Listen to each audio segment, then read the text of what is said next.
Hello.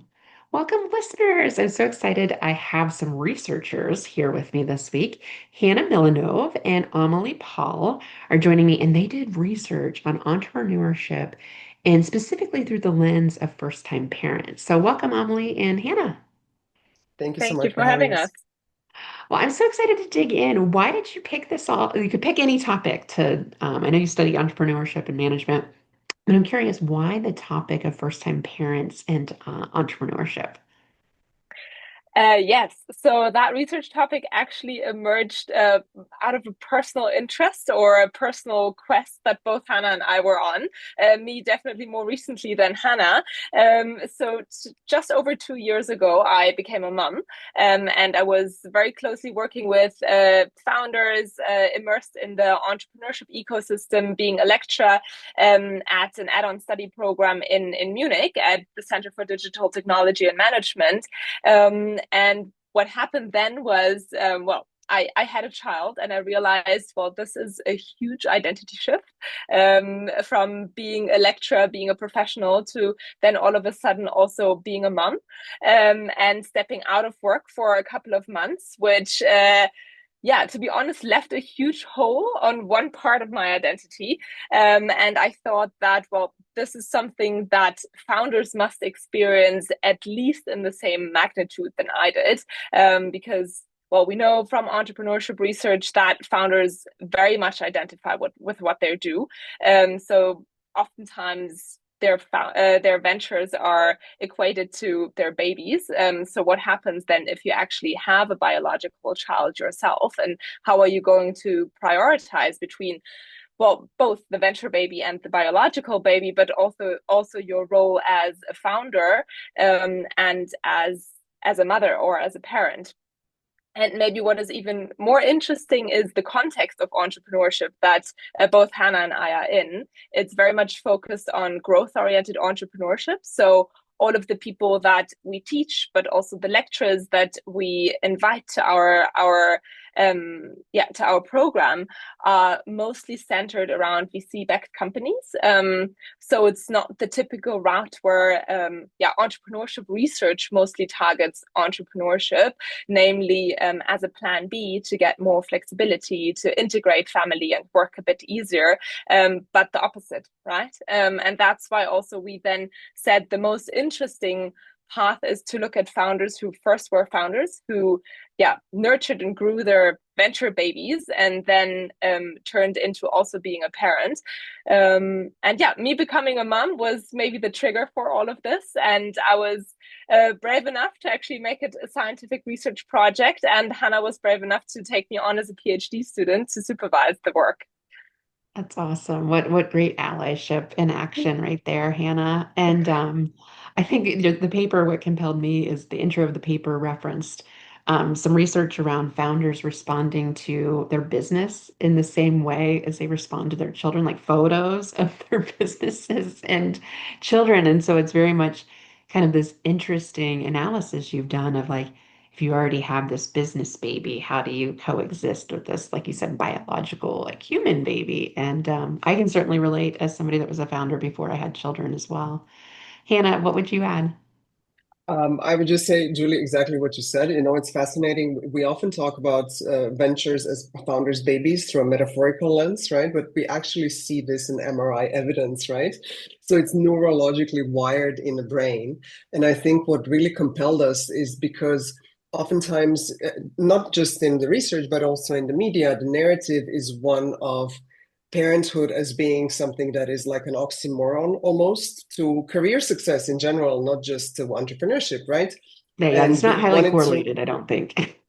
and the fascinating thing is that if you look at the other piece of evidence in terms of who are the most successful entrepreneurs, it starts peaking from sort of 30 to 40 years of age, right? And this is the age to start a family as well, right? So we really wanted to focus on these high impact founders where the Mhm. tensions potentially would be the greatest, right? But all of them, I mean, have gone on to create great things, and we wanted to see how those two pieces of identity come together and what happens. And Yeah. yeah, Well, it's so interesting what you found, and not to like cut to the chase because the paper is fantastic at setting the scene for this.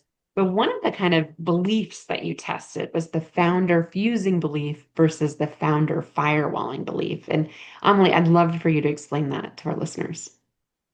Yes. So we saw that, well, first of all, we interviewed both parents, like mothers and fathers. And initially, we went in with somewhat a vague hypothesis that most likely there will be a gender pattern. And what was very interesting for us to see is that actually the gender pattern did not catch.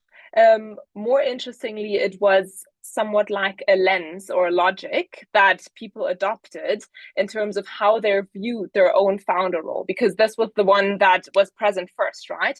And some of the founders believe that they had to preserve somewhat like the same image as a founder as before. So they feared that parenthood would actually have an encroachment on their founder role, on being perceived a legitimate or a good or like a competitive and assertive founder. And we did see that not only amongst women but also amongst men, interestingly enough.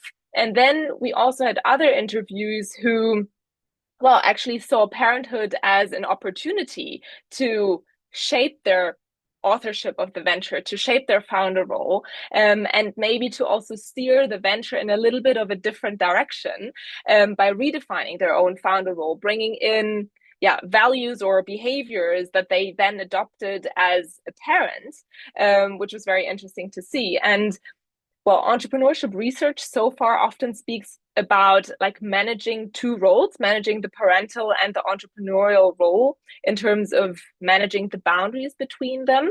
But what we saw is that it's not only about the management of boundaries, but more about the management of those two roles, whether they integrate the roles or whether they build a wall between them. And that's why we somewhat extended the idea about segmentation and integration into something that we called firewalling and fusing instead.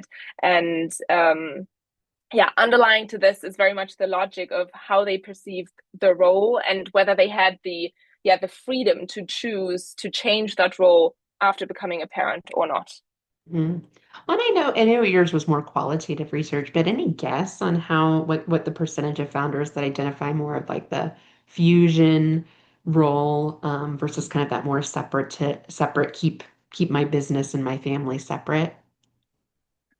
I mean, from our sample, and we intentionally only took a sample within a very homogenous yeah policy and society setting, right? It was only German founders within the German policy of like how is parenthood and so on navigated. But within the sample that we had, we actually did see roughly a 50-50 split, maybe leaning a bit more towards firewalling, but not that like the fusing people are the absolute outliers, which probably would at least have been my guess a bit more, that people would lead towards firewalling their founder role. Because I mean, we also know from entrepreneurship research, right, that being a founder, being an entrepreneur is something very masculine. You have to be assertive, you have to be competitive, you shouldn't be caring or nurturing. Whereas as a parent, you should rather be that, right? Or specifically being a good parent. So we would have guessed that more people would firewall, but we did see that actually it was quite balanced. And it was balanced across gender as well, which is also surprising. Yeah. Absolutely. It speaks also against research, right? So research typically looks at segmentation, so keeping the two Mhm. separate is a more efficient thing to do, right? And if you have to do this sort of integration, it's more likely to be a woman thing because women then tend to sort of adapt the venture around their family obligations. But this is why I think the sampling is so compelling because we said, okay, let's compare apples to apples, right? Let's not look at one type of a venture that's done for the purpose of adapting to family life, but really look at high scalable growth Mhm. oriented organizations. And really what we see is that parenthood didn't diminish their commitment to the venture. If anything, it enforced it for some, Yeah. right? So some were saying, now I have somebody that's going to look up to me. Now this is becoming maybe a family business at some point in the future, right? I have a legacy to think about. So if anything, it's increased the importance of the venture for them, which was Yeah. fascinating. Yeah. Well, and you make a good case too in the paper that parenting skills can enhance entrepreneurship skills, like things like empathy and perspective taking and patience and a lot of project management involved too. And I've always believed that. Something that I experienced, and this was, 11 years ago when I had my baby, but I was it was not the right time. But as you point out, your 30s is really where a career trajectory takes off. And so you can't really fully, I didn't feel like I could fully pause and be myself. And I found the fusion approach, at least from sample size of one, was really helpful for me. Of course, doing more vision and gender, yeah, of course, having all girls, not a coincidence too. But I can see how some people integrate and some people separate. Are there benefits? Like, did you find any benefits or strategies in the study as well? Yeah, so we did see, and that's the funny thing, that parenthood, and we also didn't think that, or at least the literature and yeah, most media outlets always portray parenthood as something that diminishes your, as Hannah said, your career trajectory, right? And what we actually found is as long as there is still like this commitment to the venture, to this venture baby that you have as a parent, and you continue to, yeah, actually be there involved as a founder, that is when parenthood can become a catalyst for the professionalization of the venture. So what we did see is that those people, both who firewalled and who fused, it had an effect on the startup in the sense that, well, those people who firewalled specifically created new structures by delegating more tasks, stepping out maybe a bit more out of, well, yeah, more banal or operational tasks that they would have maybe clung on to a bit longer and used parenthood as like this catalyst, this trigger to change their actual behaviors in the startup, to bring in a middle management or to hire a founders associate who would take over more operational tasks from themselves, and with that have a positive effect on the venture. And the same goes for the fusing people, right?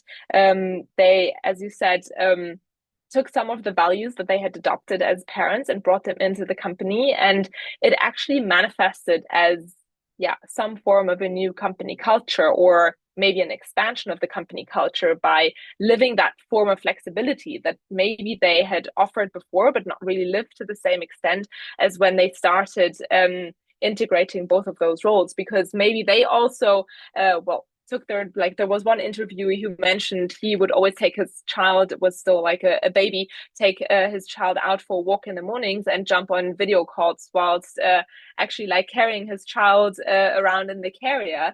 And that was an excellent example of how he integrated both the time with his child but also still being present in the venture and using that flexibility. That's a cool example. I'm curious from the research, Hannah, Amelie, if a founder happens to be listening to this and thinking about parenthood, what might be something you'd recommend to them to think about or to know from the research? I think my first take would be not to fear. Um, we did some other research, also with alumni from CDTM, where the entrepreneurship center that I work at, and we interviewed a lot of people who didn't, after going through the program, who didn't end up founding. And at least for the women, what we did see is that a lot of them, on the first hand, after, well, leaving university, they felt like they had to gather more experience in order to become a founder. And then once they had that experience, they then were thinking about having a family. So, with a different group of people that we interviewed, we did actually see, well, parenthood is something that might keep people from becoming a founder in the first place. So I think my first advice would be not to fear, and just to take that leap of faith. And I think men are probably a lot better at taking that leap of faith. I mean, at the same time, they're also biologically less involved in becoming a parent, but still, we see from this study that also the female founders that we interviewed, they were able to, yeah, wear both of the hats, bring everything into one, and have both that career trajectory as a founder, which is not only about earning money in that sense, but having an identity, right? And at the same time, also fulfilling their wish or prioritizing themselves and having a family as well. That would probably be Yeah. my number one take. What's yours, Hannah? I think it's very similar, Amelie, in a sense of it's about framing, right? So if you go off with a fixed mindset that you only are 100% of the pie, right? Then anything else can only eat into that pie, right? And then parenting can be seen only as a risk. But I think it's really more about the growth mindset, and reframing parenthood in a sense of it can be a catalyst, as the study is actually showing. And just to make this even more interesting, how relevant it is to the community, Amelie mentioned CDTM, Center for Digital Technology and Management, where a lot of the founders we talked to also had a tie. And actually, two of the alumni created a website called opensourcenanny.com to demystify parenthood and entrepreneurship and start putting in the voices. And so they've asked founders from across the globe, mostly from Germany so far, but we have founders in the States and other places as well, basically just talking through the first year of parenthood and giving their voices. What did they do? Did they get a nanny? Was the child going? Did the spouse step back? Was the family present? How much did it cost? Right? Just really filling out, because you see a potpourri of examples of how people do it, right? And just demystifying this Well, we you just don't can't do it. talk about it. Like it's Yeah. just someone's not in the workforce anymore, or someone changes jobs, and the discussion, because there are options. People have gone through these things before. It's not impossible, but it is like very taboo. Like, shh, don't talk about that. I remember my early experiences being in the office, in a corporate setting, pumping breast milk in the closet, and spilling it, like crying over spilled milk. This Yeah. is wild, right? And so it's really interesting that the fear factor, like you said, Amelie, like getting rid of that fear factor, like you can do it, other people have done it. And you can have different mindsets around that, like you said, Hannah, with the kind of fix versus growth, or however you integrate versus separate. So excited about this research and sharing it with this audience. Are there any like places where people can follow y'all's work? And I appreciate the example about opensourcenanny.com as well. Yeah, so currently I'm not posting on social media about the work yet. Most likely there will be something out sooner or later. We're currently yeah, as we said previously to you, Julie, we're currently in the process of publishing that piece in the Journal of Business Venturing. We're currently running through an R&R process there. But yeah, with the research, it might, with at least scientific research, it might always take some time. So hopefully you will get to read the full paper, yeah, within the next year, 1.5 years, who knows? I appreciate the Um, advanced read. And for the integrity of the blind review process, we should be smart about it. But I think in general, if you're interested in entrepreneurship relevant research, where we work at Technical University of Munich, we are at the Entrepreneurship Research Institute, and we try to always put all the insights out through that LinkedIn channel, especially. So TUM Entrepreneurship Research Institute would have the fresh entrepreneurship research news for you, delivered not daily, but Perfect. we try fast, Yeah, and we featured some of that research before on the podcast as well. for which So, we're really grateful, because this is um, the thing we need to bridge, right? Bringing it to the people who mhm. live yeah, that reality. totally, totally. Yeah. Well, I appreciate helping be that bridge. Hannah, Emily, great work. Thanks for sharing it today. Thanks so much for Thank hosting. you.